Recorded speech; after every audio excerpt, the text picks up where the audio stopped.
Bienvenue sur Africa 24 pour ce nouveau numéro de décryptage. Président du parti politique Alliance pour la démocratie et le développement, Garga Amoadi figure parmi les habitués de la présidentielle au Cameroun. Après son échec en 2004 et 2011, il revient avec de nouvelles perspectives pour briguer le fauteuil présidentiel. Vous êtes l'un des plus habitués de cette échéance électorale. En 2011, vous avez obtenu environ 3% des suffrages exprimés. Qu'est-ce qui vous motive aujourd'hui pour vous relancer dans cette course? Le Cameroun est en train de s'enfoncer. Je sors de la Damawa. Et regarde, la prochaine explosion, après le nord-ouest et le sud-ouest, ça sera le Grand Nord. Parce que, je vous ai dit, j'étais commissaire spécial de la Damawa, je mettais 2 heures de temps pour faire les 140 km qui séparent Ngaoundéré de Tigner.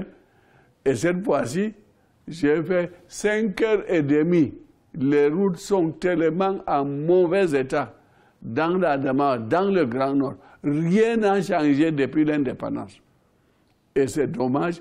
Et tout cela me pousse à donner du mien et à redresser ce pays. Je suis sûr que je suis capable de le faire. Pour la première fois au Cameroun, nous enregistrons une élection présidentielle avec moins d'une dizaine de candidats.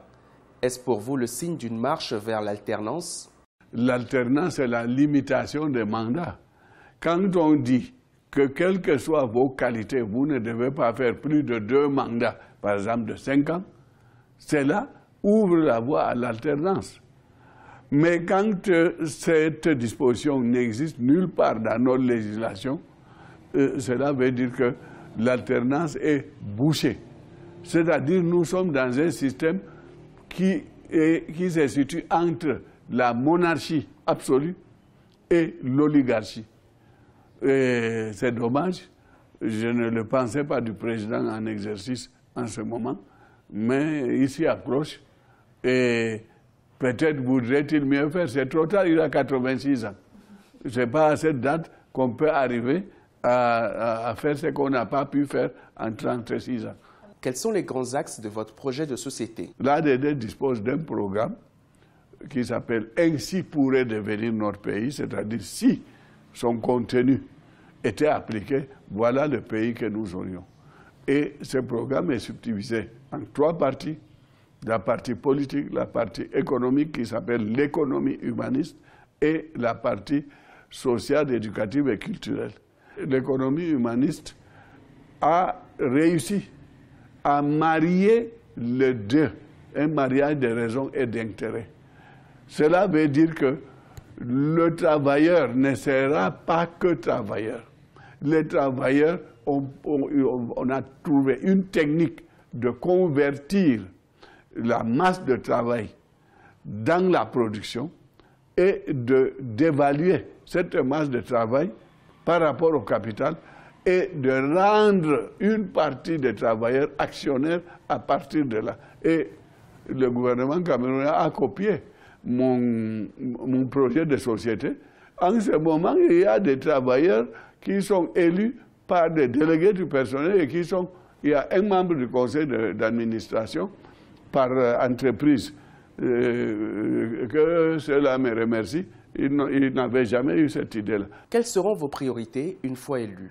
Le premier point, c'est de supprimer le chômage et les jeunes se retrouveront à l'aise, au même titre que leurs aînés. Bon. Le deuxième point, c'est la régionalisation. Le problème anglophone est venu récemment. Le programme d'ADD l'avait prévu et le programme est diffusé en 2004. Ce qui veut dire que nous avons la notion de perspective et de prévision.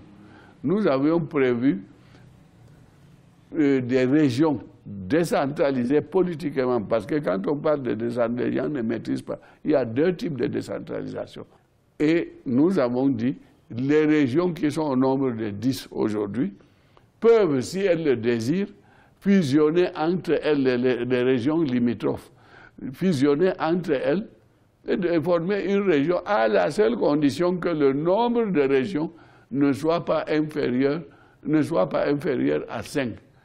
Et nous avions prévu Par exemple, nord-ouest, sud-ouest, une région.